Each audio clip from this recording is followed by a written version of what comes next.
Hello guys and welcome to London. Today we're going to be talking about how to shoot some Holy Grail time lapses, and also going to be talking about some of the changes and some of my plans for 2019. So see you guys in our first location where we're going to talk about mainly what we're going to be doing in 2019.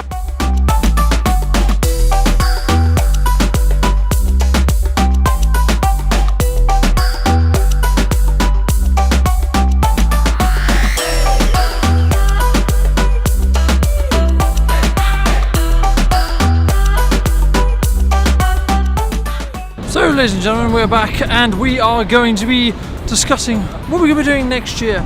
So this year, at the start of the year, I said that I might, this is a might, not a promise yet, do my best to do 365 vlogs.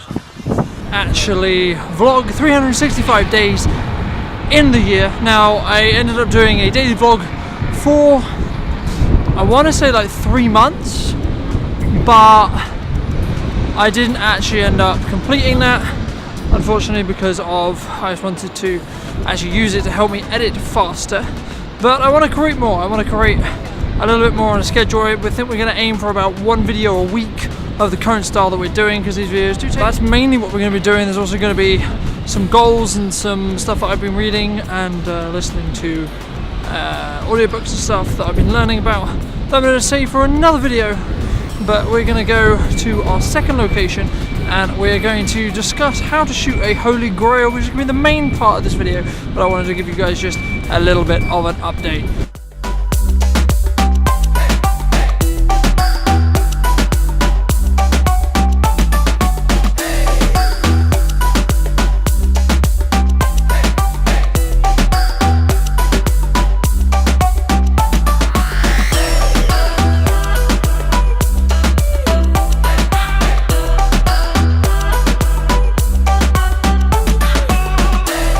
So you want to be able to shoot Holy Grails, but first you want to know what they actually are. So a Holy Grail time-lapse is basically a time-lapse that transitions from sunset all the way to either the end of blue hour, or if you want to do the complete spectrum, to when the sky's black, so basically nighttime. I always try and drag my shutter as much as possible in the respect to, so you shoot from about 1 second on when you have your shutter. Now there's ways to do this in the day, but you need a neutral density filter, and you need to start by actually having this all the way in. So this is another way you're going to be ramping your shutter, your aperture, and your MD filter. So you're going to make sure when you want to shoot any kind of time lapse that you want to underexpose by 1 stop or so. This is just so you can pull up those shadows and get all those details back in the shadows, but it's a lot harder to actually get the details out of the highlights if you blow them out. So how to actually shoot them? So the first thing you're going to want to do is you're going to set your interval between 6 and 8 seconds, depending on how many images you want to actually be processing or how long you want your Holy Grail to actually be. You're going to want to set your aperture to be around anywhere between f8 and f11. I normally start around f11, and then when I need to start ramping my aperture to f8, I only go as far as f8 to bring up that light a bit, because opening the iris a little bit more will mean that you will actually give more light to the lens.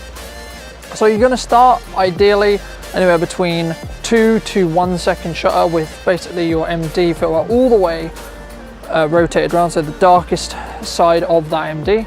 I'll link the ones I use in the description down below if you are curious. And then as the sun sets slowly, you're going to keep an eye on your exposure and try and maintain it at 1 stop below perfect exposure in your metering. Move your neutral density filter 1 notch at a time, so there isn't a big jump in exposure, so you sort of ramp it around.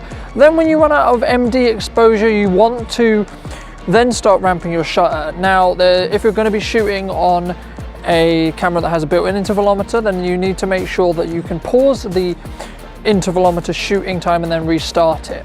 If you don't have this, no worries, just get a remote and then you should be able to start and stop and change the settings and then carry on. So as it gets darker and you run out of MD, you're then going to want to start ramping your shutter up to a half of what your interval is. So if your interval is 8 seconds, then make sure to ramp only up to 4 seconds of exposure, and if it's 6, then only you go up to 3. Then I would recommend using your aperture control, so go from f11 up to f8, and then if you absolutely have to, start then bumping your ISO from 100 up as high as you have to go to keep that one stop underexposed exposure throughout the 2 hours or so that you're going to be shooting this Holy Grail. And then there's some things you can do in post that I'm going to talk about in our final location that you can do to sort of really smooth out those exposure transitions, and then you can do like dolly zooms in and things like that.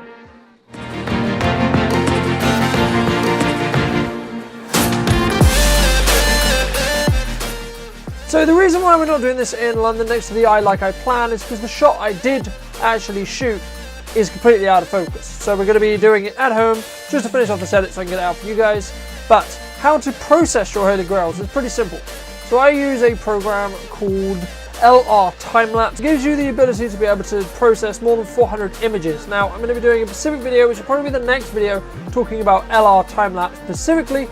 How I do and how I use the Holy Grail walkthrough is to allow you to select a number of keyframes that you're going to then take into Lightroom to actually edit.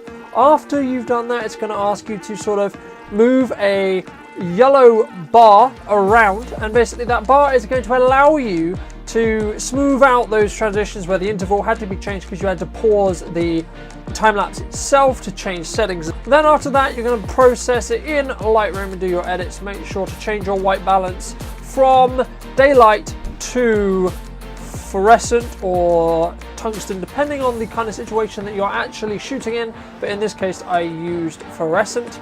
And then you're going to just render out those images as 6K images or etc, depending on what you shoot, and then you can take those into your editing piece of software and turn those into a piece of video by importing as an image sequence. So you just import it as a normal image, and then there's a little box at the bottom that you can click that says import as image sequence. So this is going to wrap up today's video, guys. I hope you guys did enjoy it. If you did, make sure to be subscribed to the channel, as I'm going to be uploading weekly content from now on, hopefully, unless something else weird happens or I decide to do something else. But I've got a couple of videos planned, and we're going to be doing a review on the Rode Link microphone, which is, so if you do not want to miss that, then make sure to be subscribed to the channel, and I'll see you guys next time.